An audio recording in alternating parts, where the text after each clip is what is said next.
ফেলছেন, কথাটা মুখ দিয়ে বের হয়ে গেছে, ওর মনে আঘাতও লাগছে।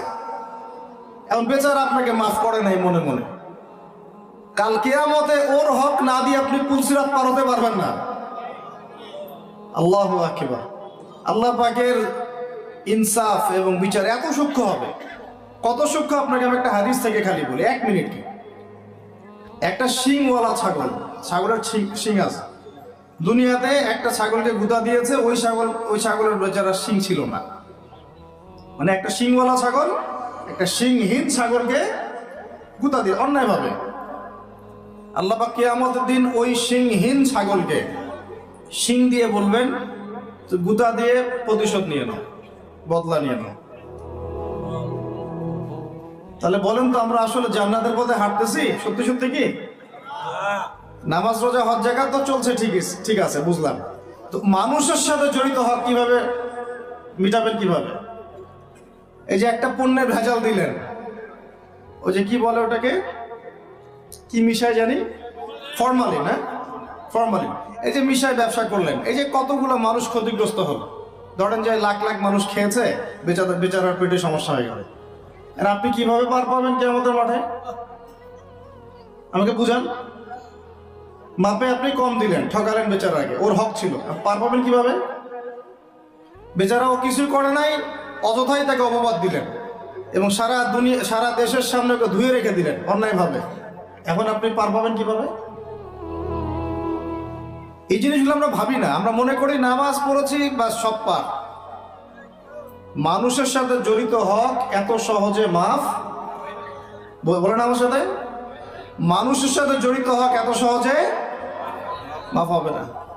কি করণীয় তাহলে? ওই যে যার সম্পদ নিয়েছেন তার সম্পদ ফেরত দেওয়া, যার মানহানি করেছেন তার মান সম্মান ফেরত দেওয়া। এখন যে মেয়েটার মান সম্মান হানি করে ফেললেন, যে মেয়েটার ইজ্জত নিয়ে নিলেন, এখন কি হবে? কেমন করে ফেরত দিবেন? কিভাবে ফেরত দিবেন? যাকে ধর্ষণ করলেন, যাকে মিথ্যা অপবাদ দিলেন, যার সাথে জেনা করে ফেললেন, ভাবা উচিত না এগুলো?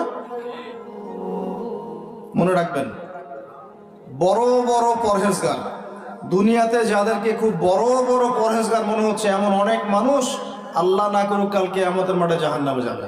মূল কথাটা হচ্ছে, এখানে একটা পয়েন্ট মনে রাখবেন, মানুষের সাথে জড়িত হক এই দুনিয়াতে আদায় করতে হবে। ঠিক আছে ভাই? এটা লজ্জার কিছু নাই। অন্যায়ভাবে গালি দিলে বলবেন যে ভাই আমার ভুল হয়ে গেছিল, আপনাকে গালি দিয়ে ফেলছিলাম, আমাকে মাফ করে দেন। টাকা নিয়েছেন কারো, ফেরত দেন নাই, দিয়ে দেন সামর্থ্য থাকলে। ওকে না পেলে কি করবেন? তার পরিবারকে দিবেন। তার পরিবারকেও পান নাই, বেচারা নাই পৃথিবীতে, তাহলে তার পক্ষ থেকে সদকা করে দিবেন। তওবা ইস্তেগফার করে ফিরে আসেন, আল্লাহ পাক তৌফিক দান করুন। আর যারা ব্যবসা করতে গিয়ে মানুষকে মাপে কম দিচ্ছেন, মানুষকে হারাম খাওয়াচ্ছেন, বলছেন টাটকা জিনিস কালকে রান্না করছে হুজুর, 3 দিন আগের বাসি তরকারি খাওয়াই দিল। একটা কি খাবেন এটা নিয়ে কথা বলতে গেলে তো আরো 2 ঘন্টা চলে যাবে। খাবেন কি? সবকিছুর মধ্যে ভেজাল দিয়ে রেখে দিচ্ছে। একটা সবজি খাবেন তার মধ্যে ভেজাল দিচ্ছে, মাছ খাবেন তার মধ্যে ভেজাল দিচ্ছে, একটা কুরবানির গরু কিনবেন তার মধ্যে গরু মোটা তাজাকরণ করে মোটা ফুলাই দিচ্ছে। খাবেন কি? দুধ খাবেন? মুসলমানের দোকানে খাঁটি দুধ পাওয়া যায় না, হিন্দুর দোকানে যাওয়া লাগতেছে। এই হচ্ছে অবস্থা আমাদের। দিন কায়েমের কথা আমরা যে বলি না, আমাদের তো নিজের ভিতরেই দিন কায়েম হয়নি এখন। আমাদের নিজের আত্মার ভিতরে আল্লাহওয়ালা মানুষ যারা বাংলার মাটিতে আনাচে কানাচে আছেন, তাদের সংখ্যা নিতান্তই কম। ম্যাক্সিমাম আমরা নিজের 3.5 হাত দেহের উপরেই দিন কায়েম করতে পারি না। আল্লাহ পাক আমাদেরকে কথাগুলো বোঝার তৌফিক দান করুন। আস্তে আস্তে সব তো নিউট্রালাইজেশন হয়ে গেল। এটা একটু বোঝেন, আপনাদেরকে একটু বুঝাই। এক সময় ছেলে মেয়েরা একসাথে রিকশায় চড়লে লজ্জাবোধ করত, এখন কেউ লজ্জাবোধ করবে না। এটা হয়েছে নিউট্রাল। তারপর একটা যুগ আসলো, প্রেমপত্র লেনদেন হতো। আমরা জানি না, আমাদের দাদা বাবারা জানে, ওই জেনারেশন জানে। ওই জেনারেশনের সাহস ছিল না যে কোনো মেয়ের সাথে কফি শপে বসবে, রিক্সায় ঘুরবে বা এটা ওইটা করবে। এখন তারপর একটা জেনারেশন আসলো, এটা নিউট্রাল হয়ে গেল। তারপরে আরেকটা আসলো, এরা আর ওইসবে নাই, সরাসরি কাজ করতে চায়, সরাসরি অন্যায় করতে চায়, সরাসরি জেনা। এখন সেই যুগ চললো।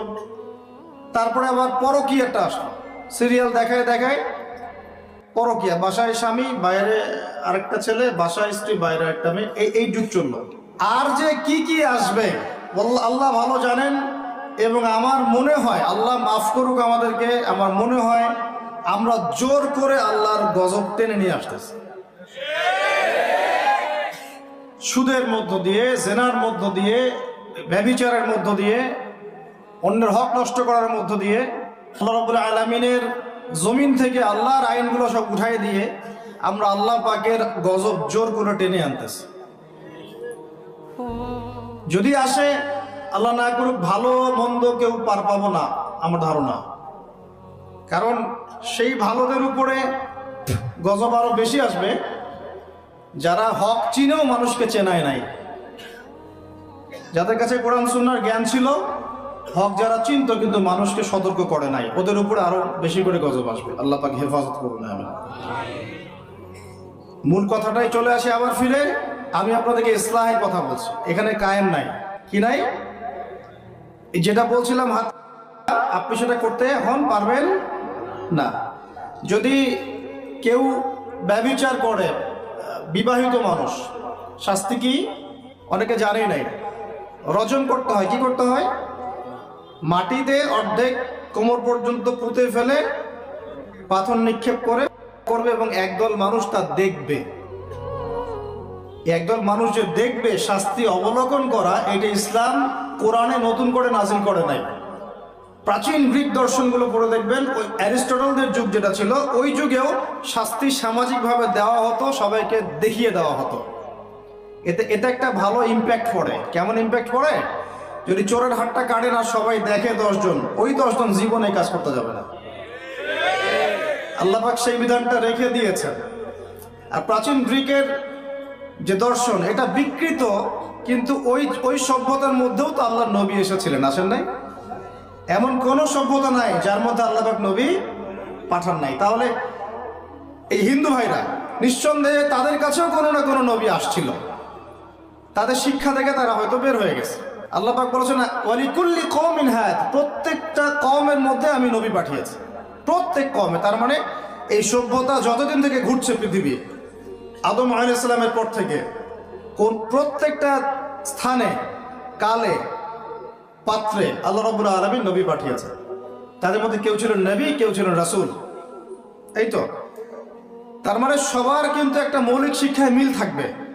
এই জন্য মানুষের ফিতরতগত একটা মৌলিক শিক্ষা ভিতর থেকে চলে আসে যে আল্লাহ ছাড়া কোনো ইলাহ নাই। এটা কিন্তু সবাই বিশ্বাস করে একজন উপরওয়ালা আছে। দেখবেন সবাই বিশ্বাস করে, সব ধর্মের লোকই বলে উপরওয়ালা একজন আছে। আপনি তার ক্ষতি করলে বলবে যে উপরওয়ালা দেখবে, আল্লাহ না বললেও বলবে কি উপরওয়ালা দেখবে। তো মূল কথাটা হচ্ছে যে এই যে শাস্তি দেওয়ার বিধান, এটা আল্লাহ পাক নতুন করে এখানে নাজিল করেন না। প্রকাশ্য শাস্তির বিধানটা আগেও ছিল এই বিশ্বের মধ্যে, প্রাচীন গ্রিক রোমান সভ্যতার মধ্যে এটা ছিল।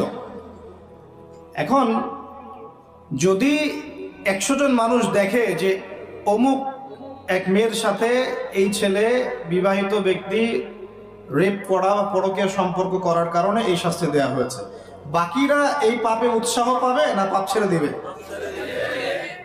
এটা বোঝার জন্য কি খুব বেশি কমন সেন্সের দরকার আছে? এখন আমাকে বলেন তো, বর্তমান প্রচলিত যে বিষয়গুলো চলছে পুরো বিশ্বে, আমি বাংলাদেশ নিয়ে কথা বলি না খুব একটা, কারণ আমাদের চিন্তা বিশ্ব নিয়ে। কি নিয়ে? আল্লাহ পাকের, আমার এটা কি ভৈরব না? আল্লাহ পাকের ভৈরবের কোনো পরোয়া নাই তো, আল্লাহ পাকের ঢাকার কোনো পরোয়া নাই, আল্লাহ পাকের বাংলাদেশের কোনো পরোয়া নাই, আল্লাহ পাকের পাকিস্তানের কোনো পরোয়া নাই, আল্লাহ রাব্বুল আলামিনের কোন দেশের মানুষের উপর আল্লাহ পাকের কোনো পরোয়া নাই। আল্লাহ সুবহানাহু ওয়া তাআলা চাইলে ইসলাম ইয়েমেনে কায়েম করতে পারেন, সিরিয়াতে করতে পারেন, অস্ট্রেলিয়ায় করতে পারেন, ওই আমেরিকায় করতে পারেন, রাশিয়াতেও করতে পারেন। কার খাতে ক্ষমতা? আল্লাহ পাকের কোনো পরোয়া নাই আমাদের। আমরা যদি আমাদের কাজ ঠিকঠাক মতো করি আমরা সফল হব, যদি না করি আমাদের লস, আল্লাহ রাব্বুল আলামিনের লস বলতে কিছু নাই। আছে? আল্লাহ পাকের কিচ্ছু যায় আসে, সুযোগ পেয়েছি মাত্র। তো এই জন্যে আমাদের মূল জায়গাটা কি? ওইখান থেকে পুরো বিশ্ব ইসলামী খেলাফতটা কায়েম হবে সামনে, এটা হাদিসের মধ্যে আসছে। এবং আমাদের কন্টিনেন্টের মধ্যে খোরাসান একটা বরকতময় জায়গা।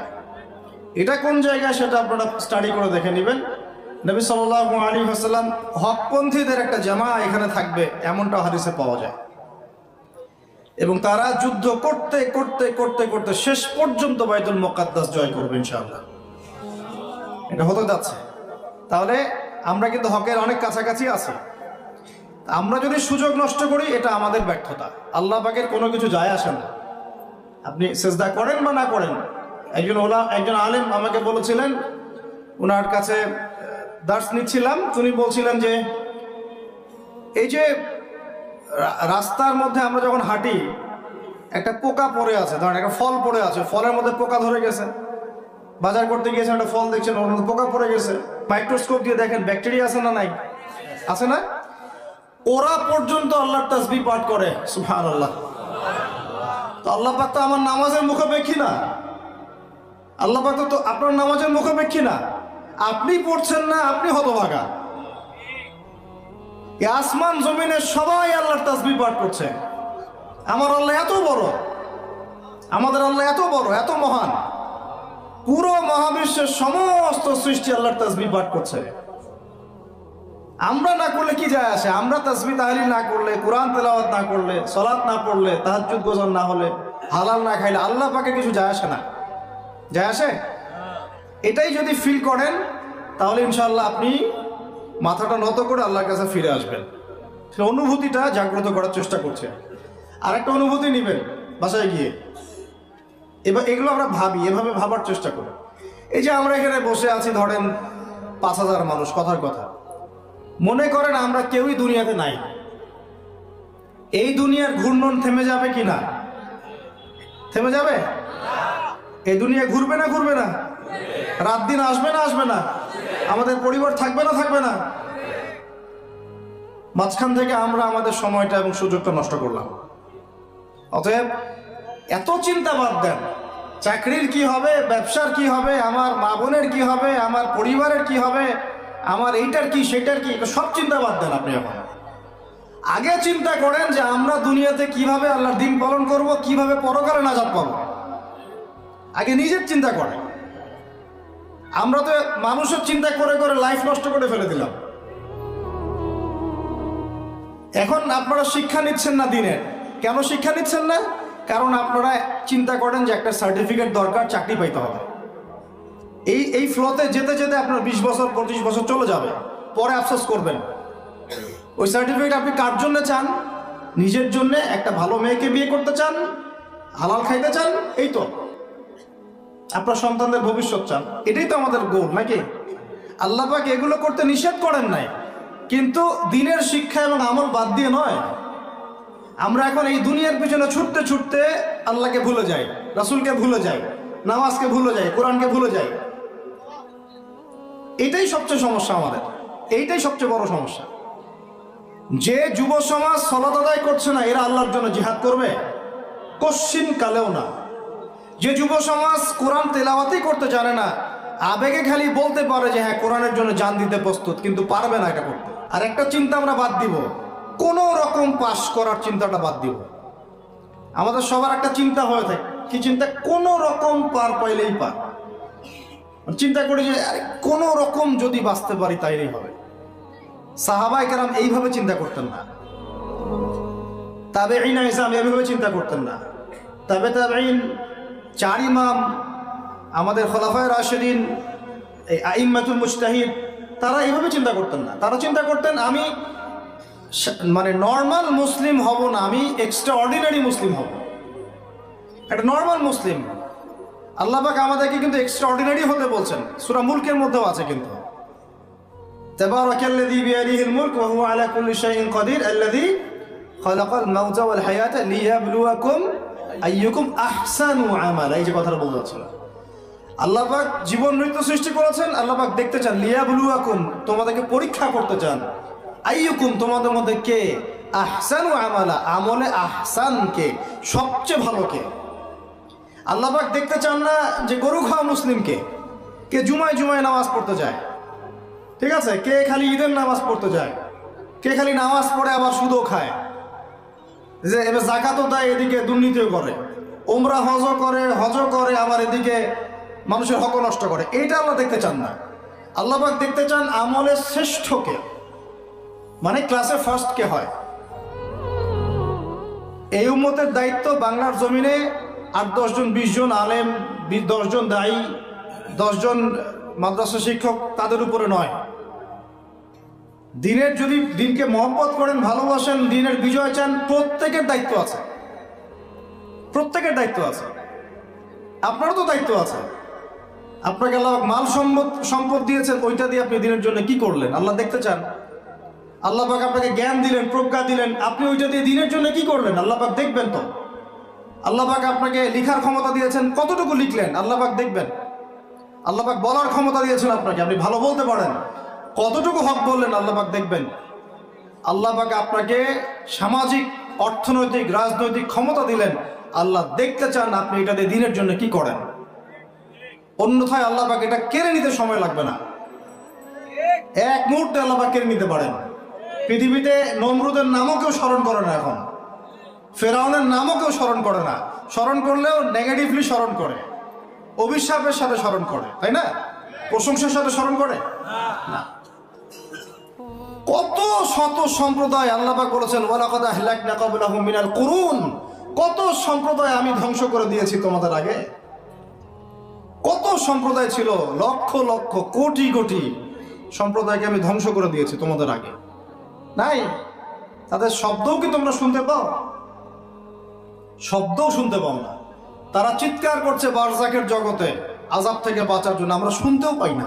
রব্বানা আবসারনা ওয়া সামি'না ফারজি'না না'মাল সালিহান ইন্না মুকিনুন। তারাই কথা বলছে এখন, রব্বানা, হে আমাদের রব, আবসারনা, আমরা দেখেছি, মানে পরকাল আমরা দেখা হয়ে গেছে এখন, আমরা দেখেছি। কোন চোখ দিয়ে? 2 চোখ দিয়ে দেখেছি আমরা। ওয়া সামি'না, শুনলাম, মানে যা আপনি বলেছেন আমরা শুনেছি, এখন শুনেছি, দেখেছি। ফারজি'না, আমাদেরকে একটু কাইন্ডলি ফিরায় দেন দুনিয়াতে। না'মাল সালিহান, ওই যে বলছি আমল সালেহ করে আবার ফিরে আসবো। ইন্না মুকিনুন, আমাদের ইয়াকিন হয়ে গেছে। কে বলছে এটা? যত কম পৃথিবীতে ধ্বংস হয়েছে আল্লাহর আযাবে, গজবে, আল্লাহ বিরোধিতায়, তারাই কথা বলছে। তাহলে কিসের বড়াই? বড়াইয়ের অহংকারের জায়গা আছে? মানুষের অহংকার শোভা পায়? মানুষের মতো ক্ষুদ্র তুচ্ছ সৃষ্টির অহংকার শোভা পায়? 2 দিন পাতলা পায়খানা দিলে বাস শেষ মানুষ, একটা ডেঙ্গু জ্বর দিলেই শেষ। এই যে ঢাকার শহর বস্তুবাদী হয়ে যাচ্ছেন দিন দিন, পুরো পশ্চিমা আদলে এক ঝাঁকুনিতে 50 লাখ মানুষ মরতে পারে, এক ঝাঁকুনিতে, খালি 5, 6, 7 মাত্রার মানুষকে আল্লাহ পাক ছোট্ট একটা ক্যান্সারের ভাইরাস দিয়ে শেষ করে ফেলতে পারে, সামান্য একটা মহামারীর বাতাস দিয়ে লাখ লাখ মানুষকে মারতে পারেন। মানুষের অহংকার শোভা পায়? কোন মানুষ নামাজ পড়ে না চিন্তা করেছেন? যে মানুষের হৃদস্পন্দন, শ্বাস আল্লাহ নিয়ন্ত্রণ করছেন, একটু শ্বাসকষ্ট হলেই হাসপাস উড়ে যায়। বড় একজন আলেম তেলাওয়াত করছেন, কোরআন তেলাওয়াত, নামাজে আমরা পিছনে নামাজ পড়ছি, শ্বাসকষ্টের কারণে তেলাওয়াতের পুরো আয়াতটা তেলাওয়াত করতে পারেন না, থেমে থেমে তেলাওয়াত করতে হয়। তখন আমার মনের মধ্যে চিন্তা আসলো, সুবহানাল্লাহ, এত বড় আলেম, আল্লাহ পাক তাকে এভাবে শ্বাসকষ্ট দিয়ে পরীক্ষা করছেন, অথচ আল্লাহ পাক আমাকে এখান থেকে মুক্ত রাখছেন, আমি তো তার মতো তেলাওয়াতও করি না। কত মানুষ পঙ্গু হয়ে পড়ে আছে, ওই অবস্থায় আল্লাহর ইবাদত করতেছে। কত মানুষের চোখ নাই, হাফেজে কোরআন হয়ে বসে আছে, মুফতি হয়ে বসে আছে, আছে না? এই নেয়ামতের কথা স্মরণ করেন, আল্লাহ পাকের নেয়ামত গুলো স্মরণ করেন, বোঝার চেষ্টা করেন। আল্লাহ পাক সূরা দুহায় এটাই বলছেন, সূরা দুহার শেষে আল্লাহ পাক এটা বলছেন, আলাম ইয়াজিদকা ইয়াতীমান ফাআওয়া, তোমাকে আমি ইতিম অবস্থায় পাই নাই, আশ্রয় কি দেইনি? ওয়া ওয়াজাদাকা দাল্লান ফাহাদা ওয়া ওয়াজাদাকা আইলান ফাআগনা ফাআম্মা আল-ইয়াতীমা ফালা তাকহার ওয়া আম্মা আস-সাইলা ফালা তানহার ওয়া আম্মা বিনি'মাতি রাব্বিকা ফাহাদ্দিস। তুমি আল্লাহ পাকের যে নেয়ামতগুলো আল্লাহ দিয়েছেন এগুলো মানুষকে বর্ণনা করতে থাকো, বলতে থাকো। খালি উপলব্ধি করেন যে আল্লাহ পাকের কত নেয়ামতে আপনি আছেন, ব্যাস, আর কিচ্ছু লাগবে না। আর আপনি আমি না থাকলে দুনিয়া থেমে থাকতো না, সব চলত। তাহলে কিসের জন্য, কাদের জন্য আমরা এই হায়াত এবং সময়, রুজি, এনার্জি, যৌবন নষ্ট করছি ভাই?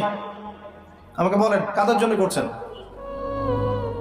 যে আল্লাহর হাতে আপনার প্রাণ, একটু প্রেশার আপ ডাউন করলেই শেষ, একটু শ্বাসকষ্ট হলেই শেষ, একটু মহামারী দিলেই মাস শেষ। সেই মানুষ নামাজ পড়ে না, সেই মানুষ যাকাত দেয় না, সেই মানুষ বলছে যে পর্দা এই যুগে চলে না, ওই যুগে চলতো। সেই মানুষ মুসলমানদেরকে বলছে এরা এখন মৌলবাদী হয়ে যাচ্ছে। সেই মানুষের সারাদিন কাজ প্রোপাগান্ডা হচ্ছে, ইসলামের বিরুদ্ধাচরণ করা, প্রিন্ট মিডিয়া দিয়ে, ইলেকট্রনিক মিডিয়া দিয়ে, ইত্যাদি ইত্যাদি। কোন মানুষের? যেই মানুষের এতটুকু ক্ষমতা নাই যে নিজে আগামীকালের খবর নেবে, নিজে আগামীকালের খবর নেবে, এইটুকু ক্ষমতা যে মানুষের নাই, সেই মানুষ আজকে এই কাজ করে বেড়াচ্ছে। আল্লাহ পাক আমাদের সঙ্গে কথাগুলো বোঝার তৌফিক দান। আল্লাহ পাক সর্বপ্রথম আমাকে জানা অনুযায়ী আমল করার তৌফিক দান করেন, যা বলি তার উপর আমল করার তৌফিক দান করেন, এবং আপনাদের সবাইকে শোনা অনুযায়ী আমল করার তৌফিক দান করেন। আমি বলছিলাম কায়েম আর দাওয়া এক জিনিস নয়। আমি দাওয়া দিচ্ছি, ইসলামের কথা বলছি, দাওয়াতের ক্ষেত্রে এই বিষয়গুলো খেয়াল রাখবেন। কেন একটা সমাজের মধ্যে সুদের প্রসার বাড়বে? কেন বাড়বে? কেন একটা সমাজের মধ্যে, মুসলিম সমাজে খ্রিস্টান মিশনারিরা অবাধে দাওয়াতি কাজ করবে এবং দলে দলে মানুষকে খ্রিস্টান বানাবে? কেন? আর কেন মুসলমানদের ঈমান এত দুর্বল হবে যে তারা এইভাবে সামান্য একটা চাকরি বা ক্ষমতার টাকার জন্য, বাড়ির জন্য ঈমান বিক্রি করে দিবে? দেশের, বিশ্বের খবর রাখার চেষ্টা করেন। আনাচে কানাচে এগুলো ছড়িয়ে যাচ্ছে। আগে ছিল যে নিউট্রালাইজেশনের কথা বলছিলাম না, আগে ছিল যে মানুষ হারাম খাইতে দ্বিধাবোধ করতো, যে মানুষ জেনে ফেললে কি বলবে, চিচি করবে। এখন ঘরে ঘরে সুদ, ঘরে ঘরে।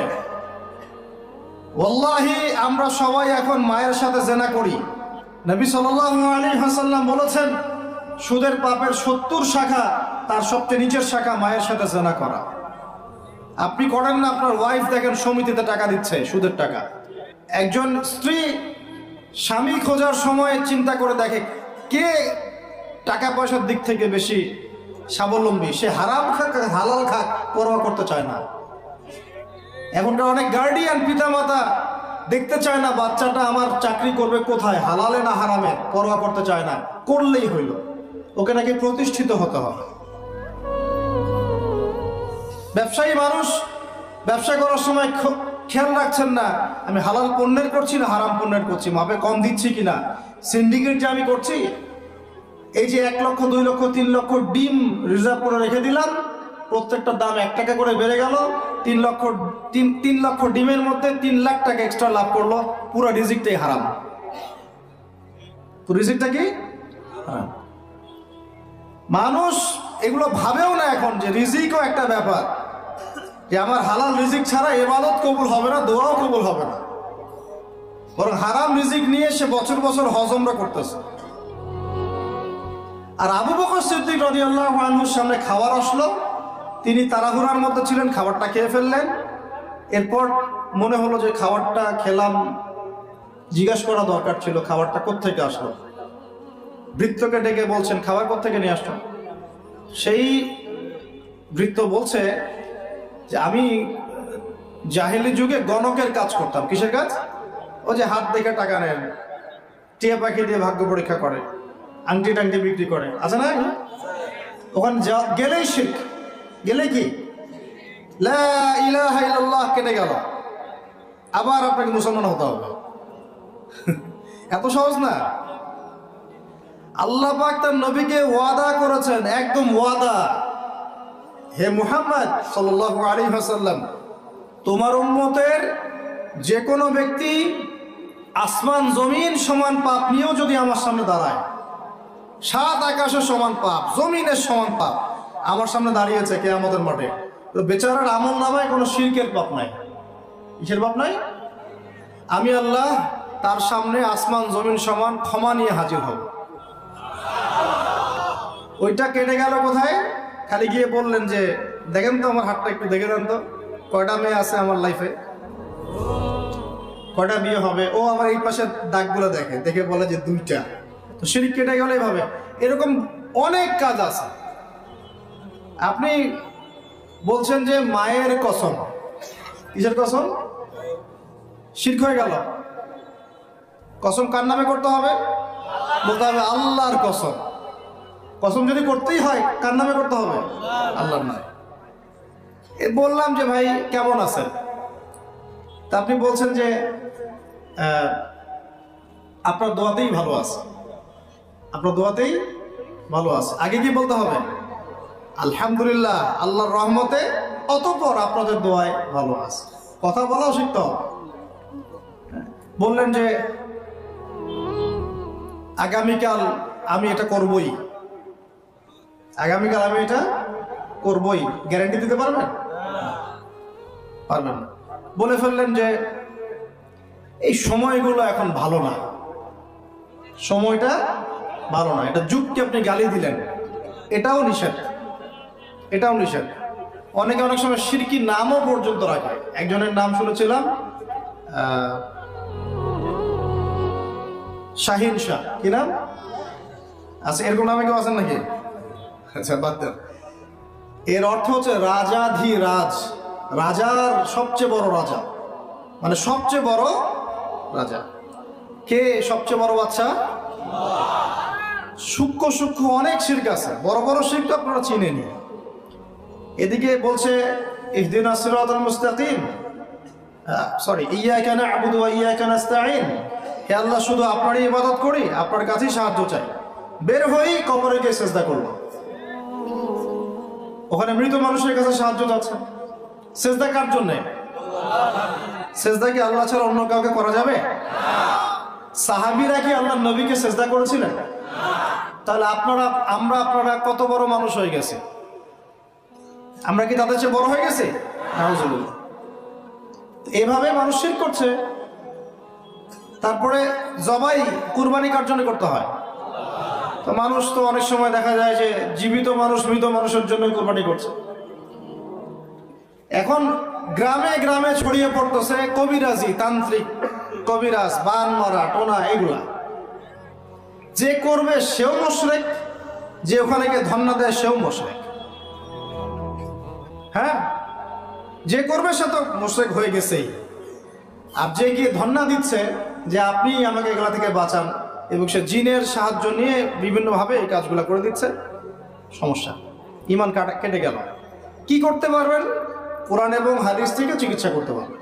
বরং কোরআন সুন্নাহ দিয়ে আল্লাহর কাছে এমন চিকিৎসা নেওয়া যায়, যেই চিকিৎসা ও তো অতিক্রম করতে পারবেই না, বরং করতে গেলে ও নিজে ধ্বংস হয়ে যাবে। কোরআনের উপর যেতে পারবে? এগুলো দিন দিন বাড়তেছে।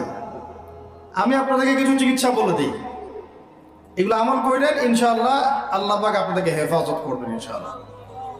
1 নাম্বার তো নামাজ তো অবশ্যই পড়বেন, পবিত্র থাকবেন ওযু অবস্থায়। 3 নাম্বার আয়াতুল কুরসি পড়বেন, আয়াতুল কুরসি। কোন সূরা আছে এটা? সূরা বাকারার 255 নম্বর আয়াত, আয়াতুল কুরসি। আর পড়বেন সূরা বাকারার শেষের 3 আয়াত, সূরা বাকারার শেষের 3 আয়াত। এর আগে সূরা ফাতিহা আছে। তারপরে পড়বেন সূরা ফালাক, নাস, ইখলাস, কাফিরুন। সূরা ফালাক, নাস, ইখলাস, কাফিরুন। পড়বেন সূরা জিনের প্রথম 10 আয়াত। কোন সূরা? সূরা জিনের প্রথম 10 আয়াত।